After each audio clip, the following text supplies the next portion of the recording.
you. Thanks, Brent.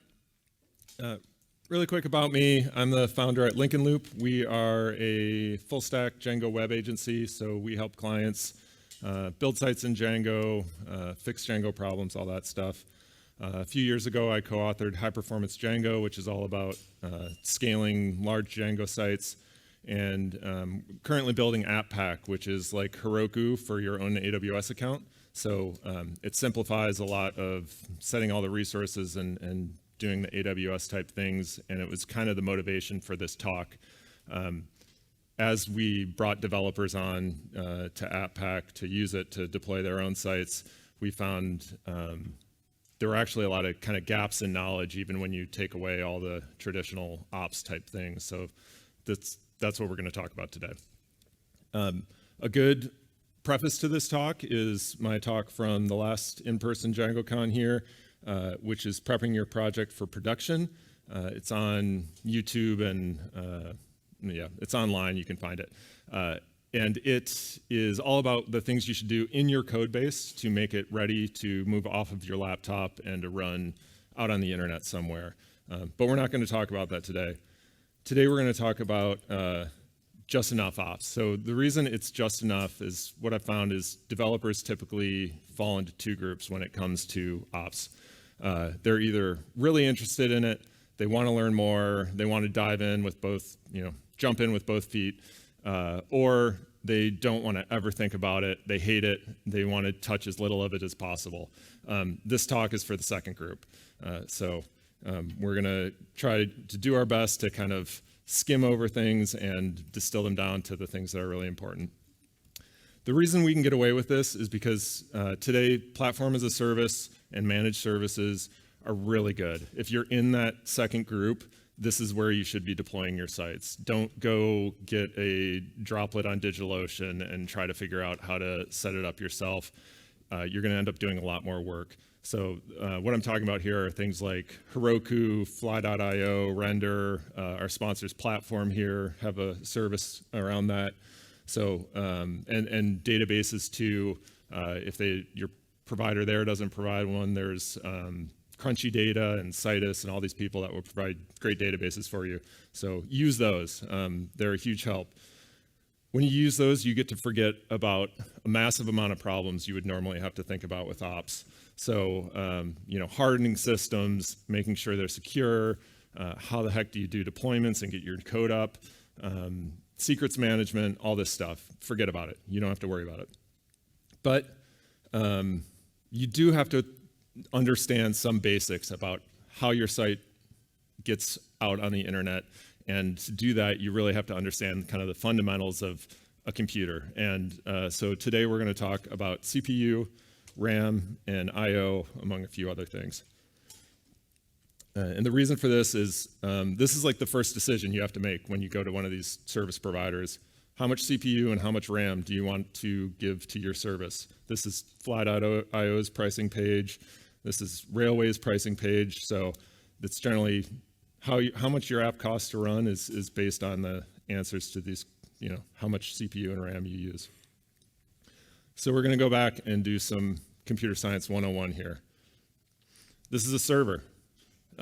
It's a 1U server, and these things down here are the disks, and the green things up there are the memory, and the two gray boxes are the CPUs. You don't ever have to know that, but it's fun to look at a server every once in a while. So we're going to talk about those three things. So disks, you may also hear them referred to as HDD or SSD. That's a hard disk drive or a solid state drive. This is your persistent file storage on the server. It holds the operating system, it holds your application code, it holds all your dependencies. Disk access is super slow compared to the rest of the server. So generally you want to avoid accessing the disk for any kind of critical path in your application. And it's usually ephemeral, which means when you do a new deployment, you're often going to end up with a totally new disk that doesn't have any of the stuff on it from the disk you were previously operating on. There are services that kind of hook up a network file system for you where you actually can maintain files on that disk. I would say, in general, try to avoid that stuff. It's just going to complicate things, and it's going to limit your possibilities of kind of where you can deploy your app. When you need to handle file uploads from a user, they should go into something like Amazon S3 or any other file storage. Any cloud provider is going to offer you something like that. Next up, so really that's all we're going to talk about with disks. Like, generally ignore them. If you need to use it for a temporary file or something, that's fine, but otherwise I would recommend avoiding it. Next up is the CPU, also known as the processor. This is the thing that's actually responsible for code execution. And one of the first questions you're going to get asked is, how many CPUs do you need to run your app? And unfortunately, the answer is, it depends. As with most things in software engineering, right? So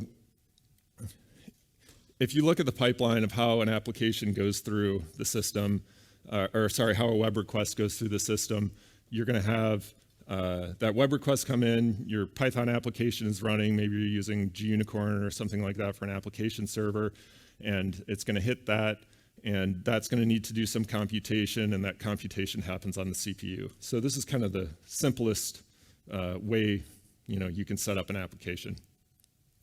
And the Fast API folks have really great analogy on their site of kind of how to think about this in real world terms. If you think of the CPU as the cook out there flipping burgers, the cashier is taking orders, and the customer is the request coming in.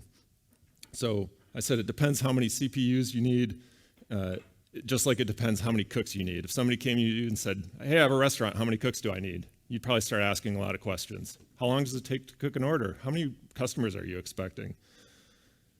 The general rule of thumb is the more users, and specifically concurrent users coming in at roughly the same time, the more CPU you're going to need.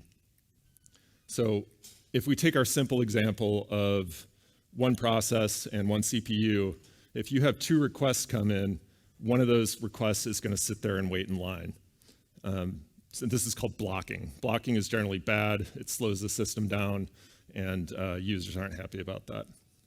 So a naive approach here is just add more CPUs, right? Add more processes, add more CPUs, and we can handle all these requests. That's great, but the CPU is one of the pricing things on the scale here. So if you add a CPU for every concurrent user, yeah, your app's going to probably be fast, but it's going to be really expensive to run.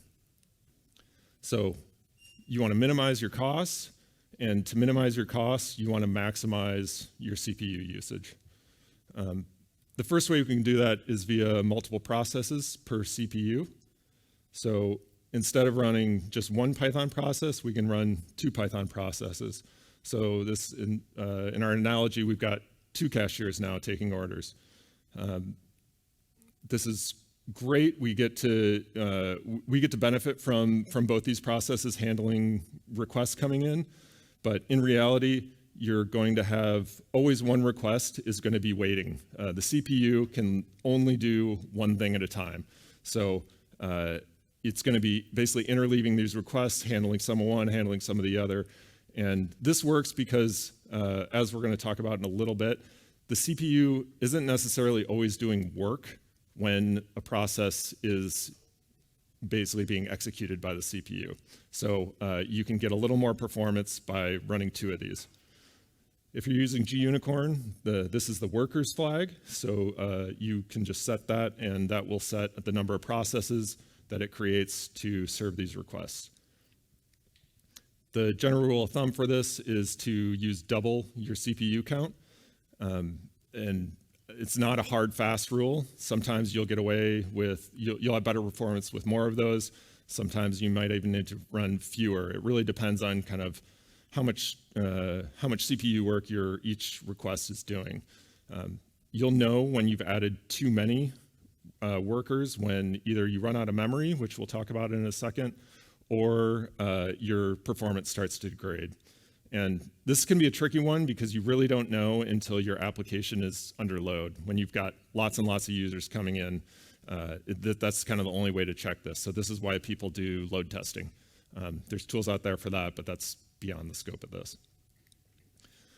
The biggest one that I harp on with folks is the best way to get more out of your CPUs is to improve the performance of your application. So if you look at the restaurant analogy, if everything you're cooking, every meal you cook takes an hour to cook, you're never going to get a meal out faster than an hour. So if you shorten that to 5 minutes, you can do a lot more work with just one cook. So here's kind of what that looks like in terms of web requests.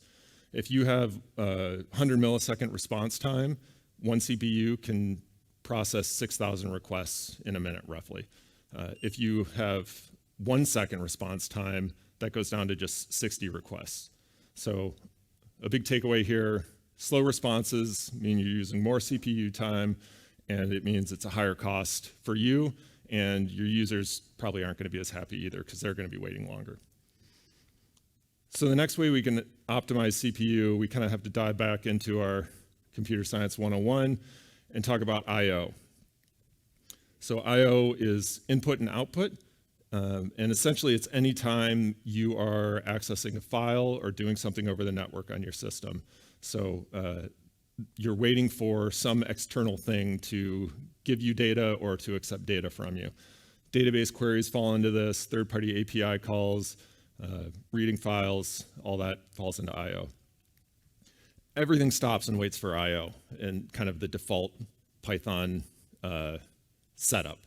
So your Python process stops, your CPU process stops, your request backlog stops, everything just sits there and waits for this response from the network or whatever it is. In the analogy, this would be like if you went into a restaurant, placed your order, and the cashier sends it back to the cook, and the cook sits there and stands there watching the burger cook for 5 minutes, and you sit there and stand in front of the cashier and don't let anybody else come to the cashier until you get your food back. So obviously not very efficient. The techie way to say this is synchronous I/O is blocking. But synchronous I/O isn't the only option we have. We also have asynchronous I/O. Asynchronous I/O is, you've probably heard about, there's async I/O in Python.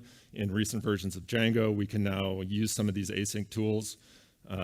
They're really great for some use cases, but in general, I would say asynchronous programming is hard. Like, people might tell you it's easy, but it's 100% more complicated than just looking at a program and reading it line by line.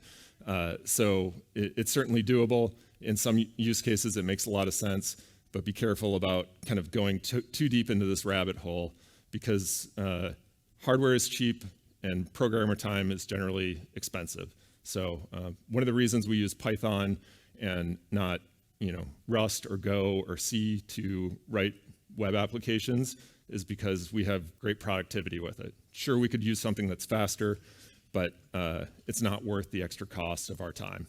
So keep that in mind as you kind of go through this optimization journey.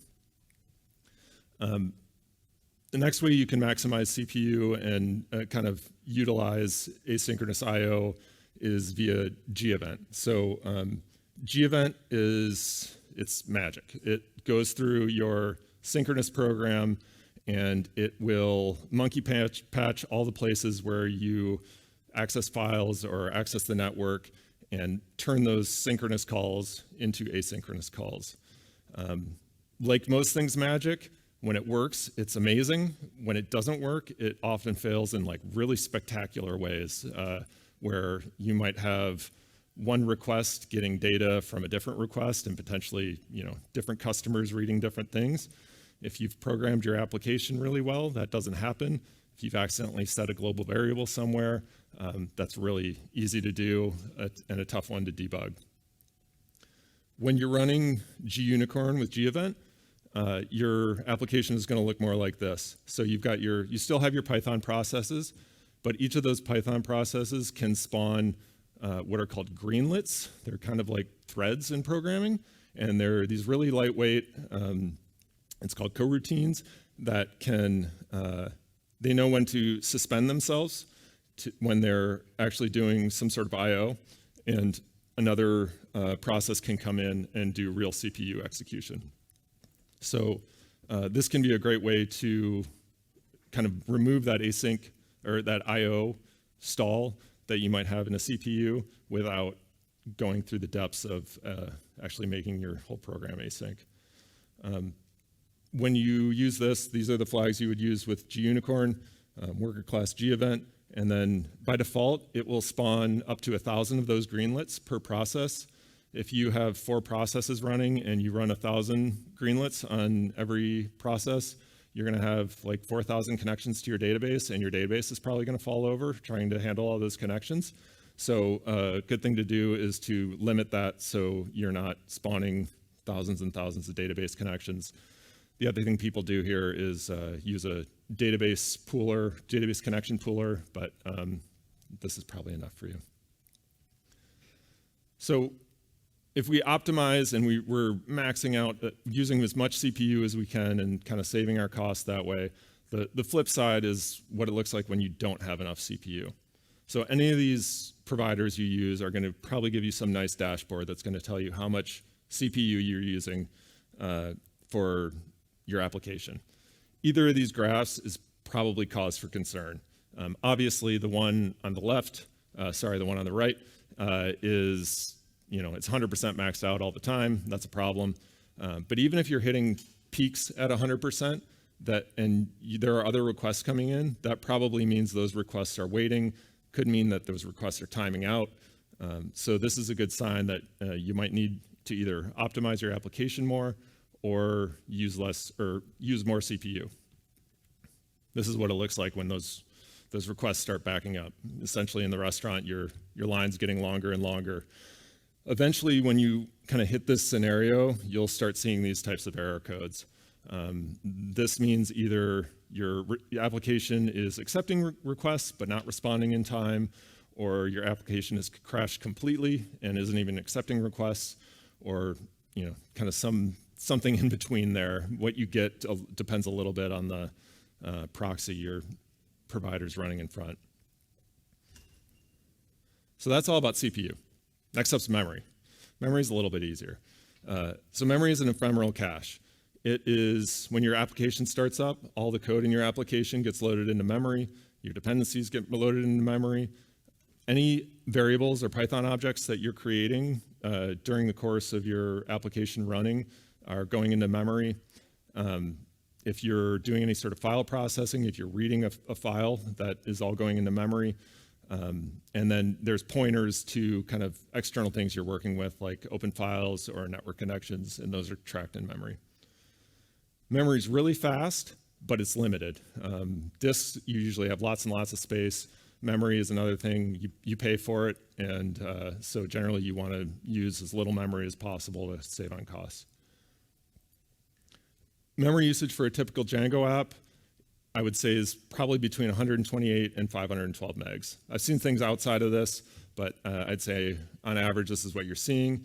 And keep in mind that's per process. So if you're running gunicorn with 4 workers, that's going to be 512 megs of memory per process. So your baseline is 2 gigabytes of memory.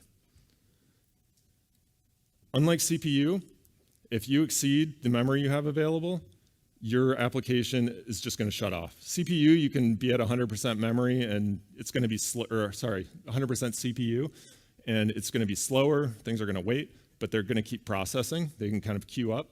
Memory, generally, if you exceed it, you're just going to get the axe, and this is called, on Linux machine, you'll see OOM killer.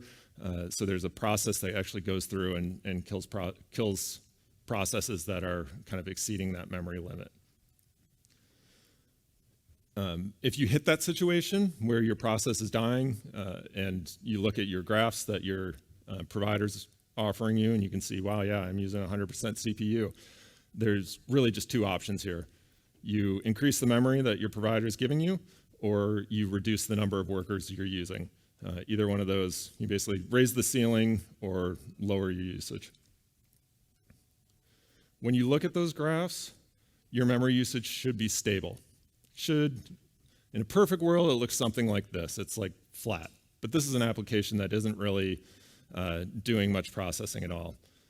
In reality, it might look more like this, where you've got some peaks, But the thing that I like on this graph is it keeps coming back to that same baseline over time. So there's some processing happening, some things are getting loaded in memory, but they're all getting freed up. This graph is a little spikier than I would like to see. I don't mind the bumps, but the spikes here are a little bit of cause for concern, but you can see we're still not hitting that 100% mark, so it's okay. With Django, a few tips on memory, and something to keep in mind here, your laptop is probably incredibly faster than anything you're gonna deploy your application to, and it has way more memory. So I hear a lot like, well, it worked fine on my laptop. Like, great, yeah, it works fine on your laptop, but your laptop would cost like $5,000 a month on a cloud somewhere. So keep that in mind. So one thing is if you're working with files and you're working with big files, don't read the entire file into a string or a bytes object. That whole file is now in memory. So if you have a 2 gig file and you read it into some Python object, now you're using 2 extra gigs of memory. And then the other one you see pretty frequently is really big query sets. So Django model instances actually use a decent amount of memory when they're instantiated. And when you evaluate a Django query set, it's going to create a model instance for every object there. So if you're creating 1,000 model instances, that's going to be a decent bump in the amount of memory you're using.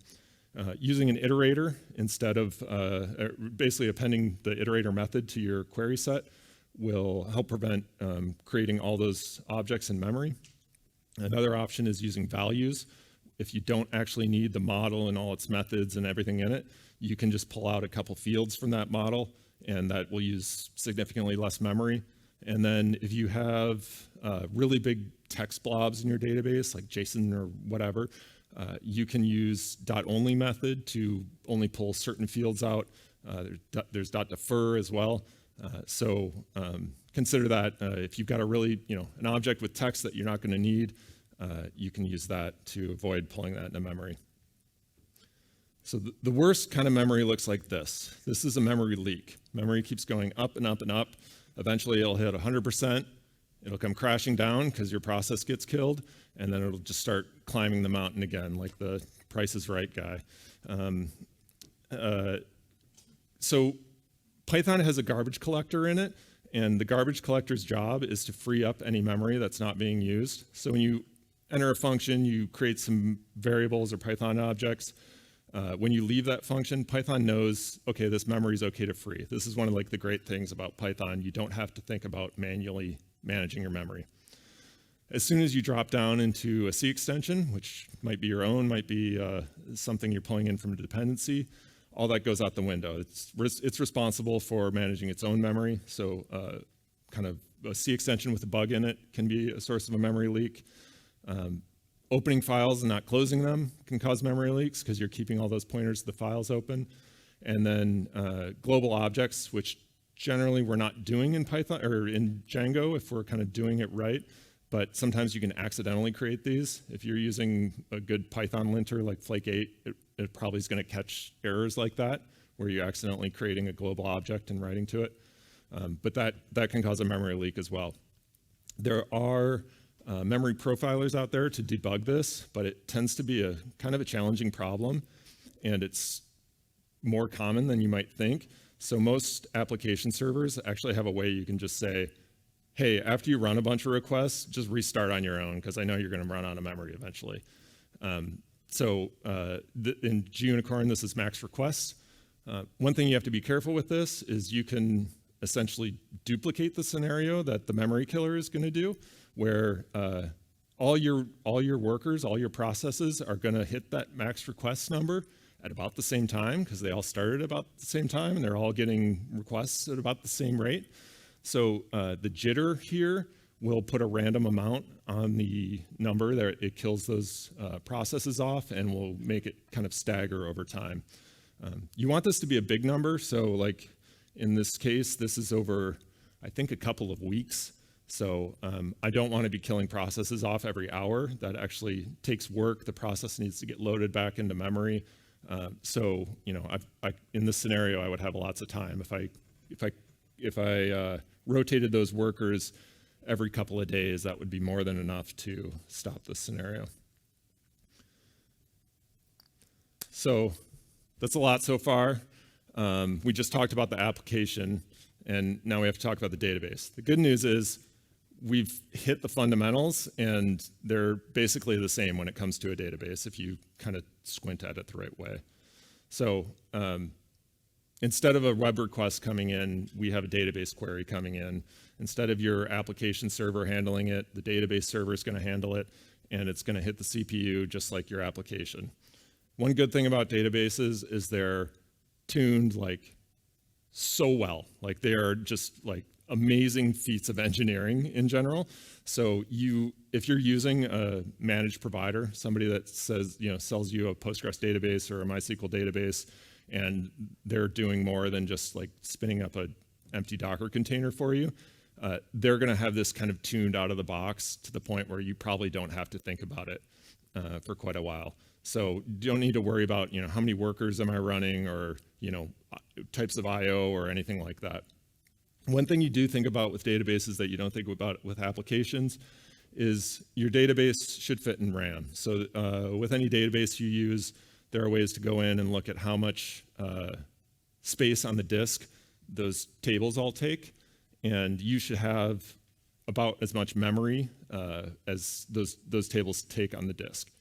And the reason for this is, just like we said before, the disk is super slow. Like, disk is like lava, don't touch it. So you want it to all operate in RAM, and then that's fast. And again, this is a rule of thumb. There are times where you may have some tables that aren't heavily used, and you don't need those in memory. And the database manages what's in memory and what's not. So stuff that isn't accessed isn't going to get loaded into memory. And there may be times where application performance isn't super important, and it's okay if you have to wait a little bit extra for a query to come off the disk. Scaling is the next topic. So we've optimized our CPU. We're running great, and we're getting more users, more web requests to our application, and now we're starting to hit 100% CPU usage. So to do this, you use scaling. Instead of running on one CPU, we're going to run on 2 CPUs or 10 CPUs or 100 CPUs, whatever. There's 2 flavors of scaling. One is horizontal, and the other is vertical. So when you sign up for your platform as a service provider, you're going to run your application. Your application is going to run in something, and they're going to call it probably something different all the way across the board. They're going to call it a container or a dyno or a virtual machine or your Firecracker virtual machine or your Lambda. But it's all like an instance of this thing running, and you've got resources dedicated to that instance. And scaling horizontally means more of those instances running. So you're just kind of stamping out more of each one. Scaling vertically means I'm going to keep my one instance, and I'm just going to keep adding more resources to that one instance. With our application, since we have kind of removed the disk from the picture like I talked about before, we're not storing files there, our application is completely stateless, and that's a good thing. That means scaling horizontally is really easy for us to do. We don't have to worry about sharing some sort of state between all those application servers. They can happily run independently of each other. Your database, on the other hand, is stateful. It has all your data in it. So that is one where you generally are scaling that vertically. And you can scale those vertically pretty far. It's not often that you see folks requiring multiple databases to serve traffic. So generally, that's my recommendation is if your CPU is using 100% and you've optimized your queries, just keep adding CPUs. At some point, you're going to see, oh, wow, the limit's not that far away. And if you get to that point, then you can look at scaling horizontally. That usually means read replicas. It might mean sharding. If somebody talks about sharding, figure out some way that you don't need sharding. It's like a 99 or 0.001% problem, and sometimes people like to jump to it, but it's hard, and try to avoid it if you can. So some of these providers are going to offer autoscaling. Autoscaling is really great. So if you have traffic that looks like this, where say most of your users are in the United States and they mostly use your application during business hours in the United States, you're going to have this kind of roller coaster of CPU usage for your application. It's going to have predictable peaks and predictable valleys, and you can turn on autoscaling, and generally these are operating based on your CPU usage. And as your traffic ramps up, your CPU usage is going to ramp up, and the autoscaler is going to kick in and say, hey, we need to scale horizontally. We need more instances running, and it will stamp some of those out. And as the traffic keeps rising, it will get distributed to those new instances. It'll run at that higher point at the peak, and then as it scales back down, it's going to tear down those instances. So you're only paying for the extra resources during your peak hours when you need it, and not all the time. That's really great. But autoscaling is not magic. So if you have a traffic pattern that looks like this, where say, hey, at 8 a.m., we're going to start a class, and everybody's going to log in simultaneously, and we're going to go from 0 users to 2,000 users. Autoscaling does not handle these types of situations well, because it needs to detect that CPU usage has risen. It needs to spin up new instances. That might take a few seconds. It might take a couple minutes, depending on the provider you use. And it has none of the time to do this in this scenario, because it's just jumped up immediately. And there are things that we can do here. One is if you have predictable traffic like this and you know it's coming, often you can schedule scaling events. So say, yeah, I know a bunch of people are going to log in at 8 a.m., spin my servers up at that time. The other option is you just run at peak capacity, and you know you're going to be over provisioned during the off hours. Like I said, in the grand scheme of things, hardware is cheaper than programmer time. It might not be the end of the world to have those extra resources out there. There is one thing that can almost handle this kind of traffic, and that's serverless. So serverless is kind of a totally different paradigm here. Instead of us running these containers or virtual machines or whatever that our platform as a service provider gives us, we're basically delivering our code to them, and we're saying, you pass these web requests to our code. You don't have to run a server or anything like that. Server in the sense of an application server like GUnicorn. The request just goes right into your code, and it gets processed. And we're kind of back to this model where we have one CPU, one application, and one web request. For serverless, the pricing is per request, and then per milliseconds, generally per milliseconds, you're responding to that request or processing that request. So it's definitely different than just saying, hey, I want 2 CPUs and 4 gigs of RAM for a month, and I know exactly what that cost is going to be. This one's a little more challenging to try to figure out. With serverless, you get to basically forget about having to deal with scaling. A serverless application can go from running 0 instances of your application to 1,000 instances of your application in probably a couple of seconds. You don't have to think about CPU allocation. Generally, you're just going to be running one request at a time, and it's going to kind of scale that out to CPUs as needed. So you don't have to think about that. And like I said, you don't have to think about gEvent or UWSGI or any application server you're using. But serverless is not a magic bullet. So yeah, you get to forget about some stuff, but you get to worry about some new stuff. So one is costs. If you have a hobby app or some personal website and you don't end up on the front page of Hacker News by accident, you don't have to think about it. Like, it's probably free to run.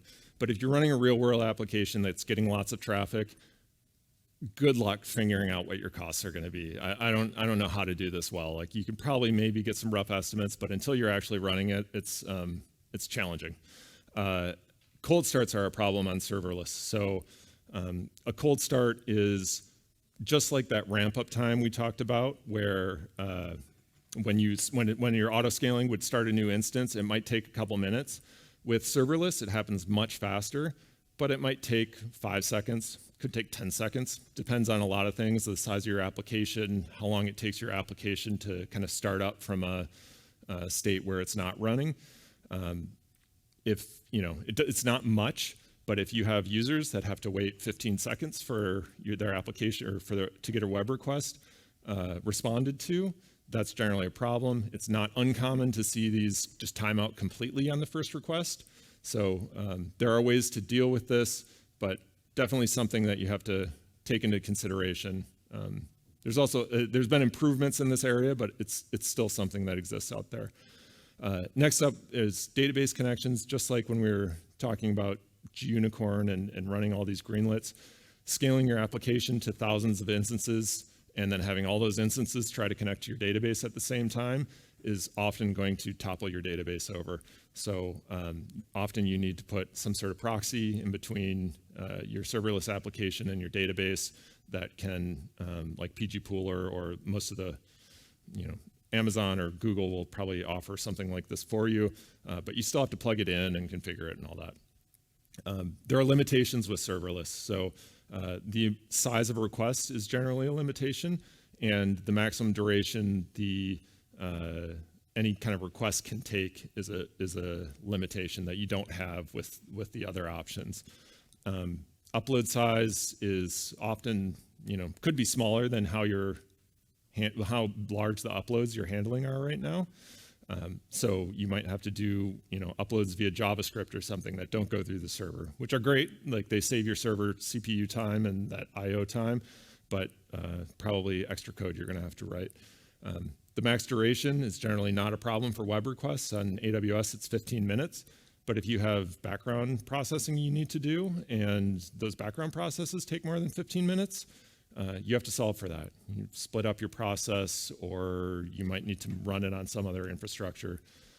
Keep that in mind. And then finally, remote shell access. So most of these providers are going to give you a way where you can, SSH into some container or instance somewhere and operate with your remote environment, the database and all that stuff. Generally on serverless, you don't have something like that. So if that's important to you, consider that and see if there's any options there. So that's it. Final thoughts. Observability, which is the fancy word for like knowing what your application's doing, is really important here. Like that, if you kind of take away one thing here, you can't just toss your app onto Heroku or Fly or one of these providers and just be like, yeah, they got it under control. I'm never going to think about it again.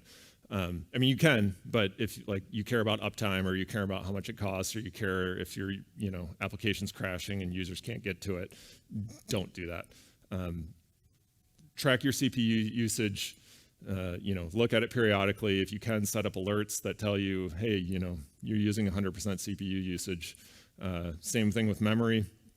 Watch your response times, and not just your average response time. Even like a 99th percentile response time is something that likely most of your users are going to hit.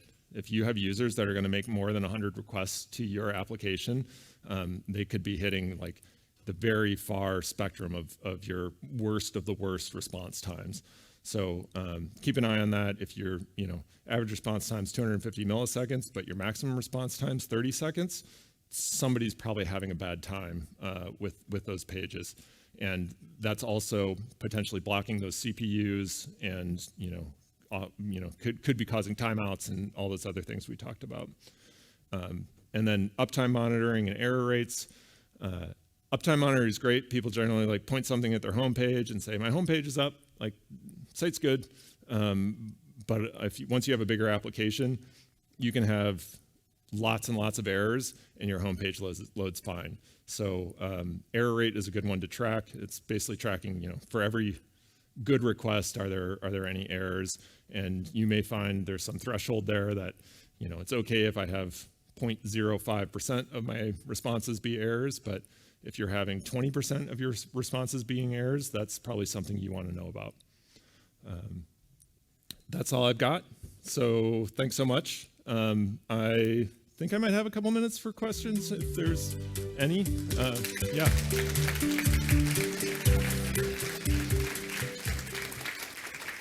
Yeah, thank you, Peter. Does anybody have a question they'd like to ask?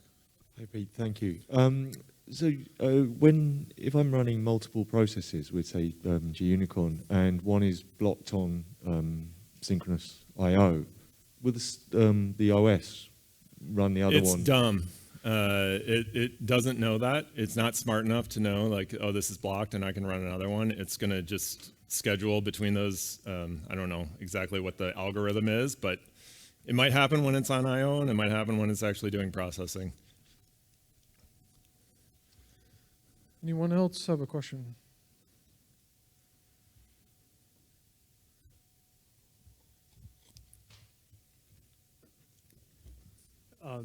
You said it was outside the scope of the talk, but do you have any recommendations for load testing?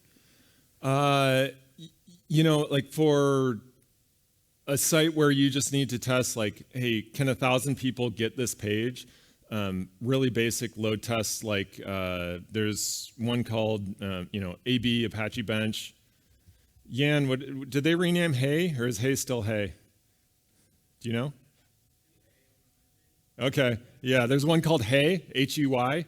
If you're doing more advanced stuff, JMeter is out there, which is clumsy, but it works. There's another one I've used called K6, and those are for places where it's like, okay, I don't need to just get a page. I need to get a page, submit this form, read the response, go to this other page afterwards, and you can kind of script some of those. And then there's, another one, Locust, is of interest. That's a Python one.